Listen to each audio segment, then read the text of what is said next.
Bonjour à vous, très chers téléspectateurs des Zonards Télévision et bienvenue dans À la Une de ce lundi 14 avril 2025. Aujourd'hui, la presse congolaise parle bien sûr des affrontements entre les M23 et l'armée congolaise dans plusieurs fronts. D'abord dans les territoires dans la province du Nord Kivu, dans la province du Sud Kivu. On va y revenir.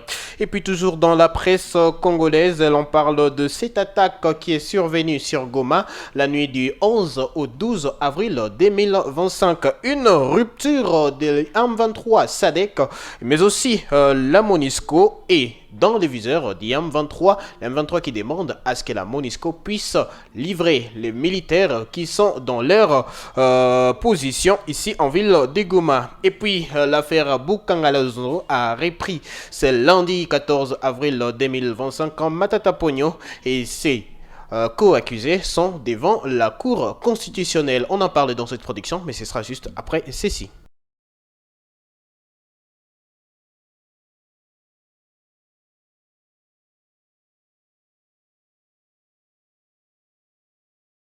D'abord, dans l'affaire des affrontements entre le M23 et l'armée congolaise, selon The Voice of Congo, qui titre Nord Kivu, les Wazalendo en position des forces récupèrent des entités des mains de l'AFC M23.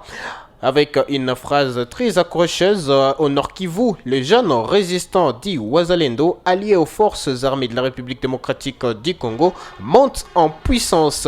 C'est dimanche 13 avril 2025, depuis les premières heures, les violents affrontements ont opposé le M23 au Wazalendo du mouvement d'action pour les changements à la limite entre les territoires de Massissi et les territoires de Walikale. Ces médias précisent par ailleurs que les éléments du M23 ont été repoussés depuis 10 heures de ce dimanche par les Wazalendo jusqu'à Kaanja, un village situé à la bifurcation entre Buhimba dans les groupements de Waloa, Yangu et Kachebere, un groupement de Luberike. Et puis la radio-télévision communautaire des Mouesso sur ces mêmes sujets rapporte que les affrontements à Mouesso ont été signalés ce lundi 14 avril 2025 avec une origine des conflits qui est le travaux communautaires. Quel est le contexte avancé par cette radio-télévision communautaire des Mouesso? Selon cette radio, les éléments du M23 AFC ont organisé des travaux communs, communément appelés Salongo, dans une zone désignée Monzenze. Ils ont donc demandé à la population de couper tous les champs de bananiers environnants, arguant que les Wazalendo VDP s'y cachaient souvent pour mener leurs opérations.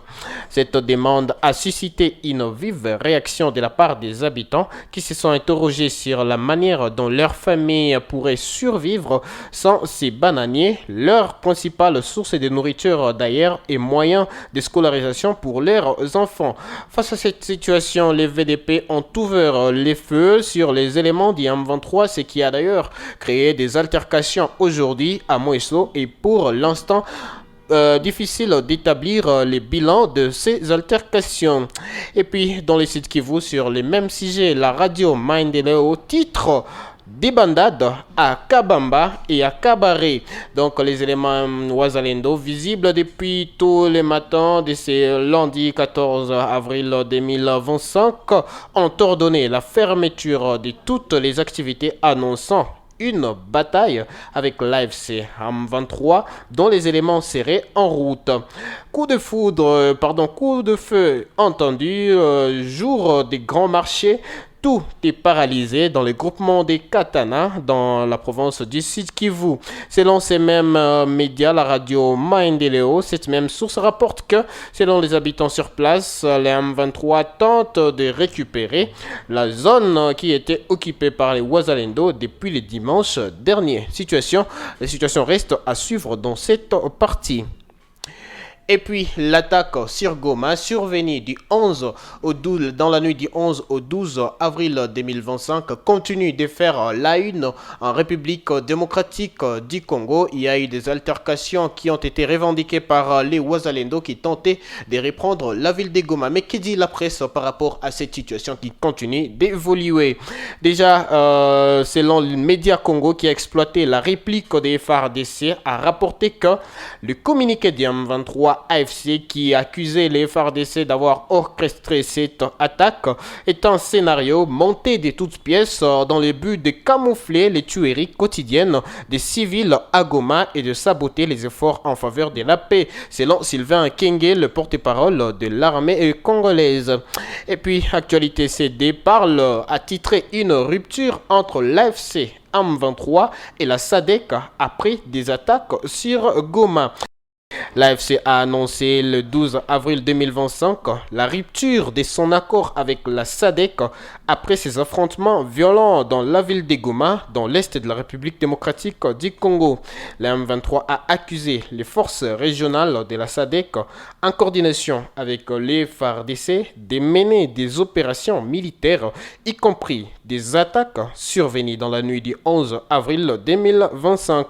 L'AFC a donc exigé les retraits immédiats des troupes de la SADC et a sollicité la reddition des éléments des FARDC stationnés dans les installations de la MONUSCO. Et puis la MONUSCO n'a pas mordi sa langue et a vite réagi avec la radio Okapi qui a rapporté que la MONUSCO a démenti dimanche 13 avril les allégations qu'elle juge gravissime contenu dans une prétendue alerte circulant actuellement, faisant état de préparatifs d'une attaque imminente sur la ville de Goma qui serait orchestrée depuis l'une de ses bases, notamment celle de l'aéroport de Goma.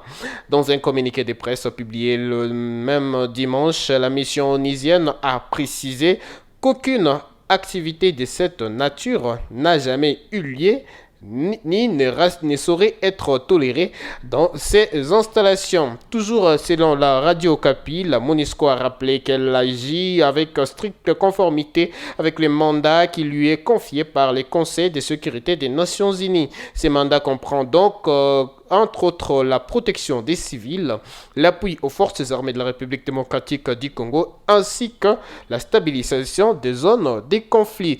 Pour expliquer que la présence des FARDC dans certaines bases de la MONUSCO s'inscrit dans les cadres notamment pour des raisons de protection temporaire en situation d'urgence, comme cela est prévu par les droits internationaux humanitaires. La procédure de la mission souligne ces communiqués. Et puis, le troisième sujet, c'est l'affaire Boukangalonzo qui a repris ce lundi 14 avril 2025. L'ancien Premier ministre de la République démocratique du Congo est aujourd'hui opposant et devant la Cour constitutionnelle pour comparaître dans cette affaire. Mais que disent la presse à ce sujet? D'après un extrait des rôles de la Cour constitutionnelle, l'ancien Premier ministre Augustin Matata Mponyo, l'homme d'affaires Grobler Christo, ainsi que l'ancien gouverneur de la Banque centrale du Congo, Deogracias Mutombo, comparaissent à nouveau devant la haute cour qui a récemment réactivé cette affaire de détournement de plus de 200 millions de dollars destinés au projet agro-industriel de Boukangalonzo Vaste en 2014 sous Joseph Kabila, a rapporté l'agence congolaise de la presse. Pour rappel, la Cour constitutionnelle s'était déclarée incompétente en 2021 Dieudonné Kalouba pour juger l'ancien Premier ministre dans cette affaire, mais cette même Cour s'est par la suite déclarée compétente sous Dieudonné Kamuleta, cette fois-ci pour juger cette affaire. Alors, pour l'ancien Premier ministre de la République démocratique du Congo qui a toujours clamé son innocence dans ces dossiers, sa réactivation est simplement un moyen de pression exercée sur sa personne par les régimes de Tshisekedi, rapportent les médias Congo.net. L'audience de ce lundi 14 avril est selon la prospérité une séance de relance après une longue trêve motivée par trois raisons.